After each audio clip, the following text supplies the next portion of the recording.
be addressed. When asked a serious question, Dad would touch his heart with one hand and his temples with two. He looked like a professional baseball player performing a batting ritual. And I think he was trying to make decisions based on the heart and the head. Then he would take out a napkin, make charts and graphs, pros and cons, and then order the chicken. Dad liked wildlife. He had as many pictures of deer as he did grandchildren, and we often gave him a hard time for that. And our family did only have 2 cassettes, and the Eagles Hotel California and John Denver's Greatest Hits. And Callaway was a 16-hour round trip, and we went to Callaway 10 years in a row. 2 cassettes.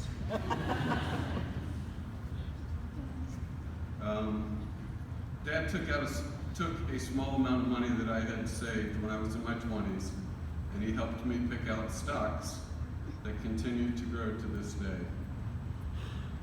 My original picks, Dad rejected, calling them chinchillas.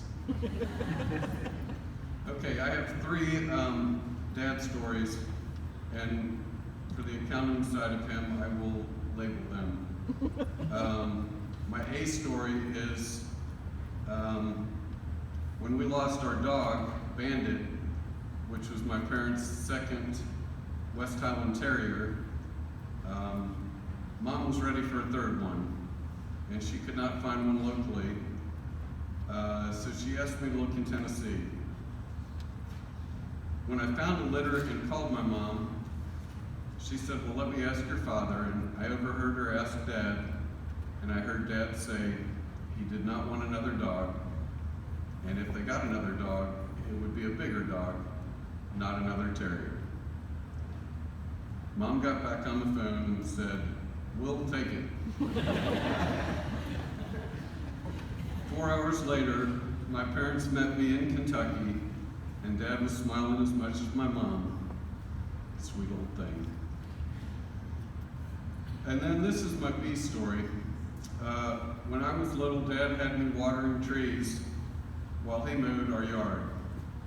And I came across a yellow jacket nest in the ground and decided that I would rather water them, thinking that they couldn't get out. I was wrong and was swarmed. Dad ran to me, brushing the bees off my body and taking the majority of stings himself. He then carried me inside, took off my clothes, and brushed off the remaining bees, taking the stings again. Dad took the pain for mistakes I made. No complaints, no lecture. Now, I don't think I'm one of those guys, but this past week, there have been some things that have happened to me that have given me pause. When I was driving in from Nashville to Cincinnati, it was 1 o'clock in the morning, and I tried to turn on a radio in my truck that the tuner's been broken for 6 years. And clear as day, it was playing Supertramp's Goodbye Stranger. I haven't heard that song since I was in the 5th grade, but the words that jumped out at me were, I really have enjoyed my stay, but I must be moving on. For those that know Dad, he was the first to the car after church. There was no such things as firework encores, and baseball games only had 8 innings. We used to feel so bad for the suckers that got caught in traffic. Point being, I felt Dad was ready to move on. Later that day, leaving the funeral home, as Dad was literally about to climb the stairs to heaven, I turned on the radio and you guessed it, the Eagles Hotel California. The next day, leaving Dan's house to drive back, I saw a huge deer in his neighbor's front yard, maybe 30 feet away. And then 24 hours later at our property in Tennessee, while I was sitting in my truck, a deer walked so close to my window, I could have pet it. And then that night, while I was ordering dinner with my wife and showing her videos of the two deer. A song came on the radio at the restaurant, and it was John Denver's Rocky Mountain High. I hadn't heard that song since it was big. Now, do I think the radio thing is on the same level as Stranger Things? Probably not. Do I think that deer followed me 300 miles and lost a couple of antlers along the way? I doubt it. But I do think if you look hard enough, you'll find daily reminders of Dad. But who knows, Dad could always do miracles with just a couple of bucks. Mom, I'm truly sorry for the burden that you've had for the last 12 years. I applaud you for keeping Dad as safe and as happy as you have. And I thank you for letting us boys make just difficult decisions that you and Dad didn't agree with. My last words to Dad were telling him that you were going to be taken care of, and he needed to hear that. We can't replace Dad, but Dan inherited Dad's smarts. John has Dad's strength. And I, of course, have his perfectly sculpted ears. We will be here. We will be here for you. John and Dan, I'm sorry too for the life interruptions that you've had, the time and emotional energy that has been spent. Dan and Susie, hats off to you for being the boots on the ground. You've done well.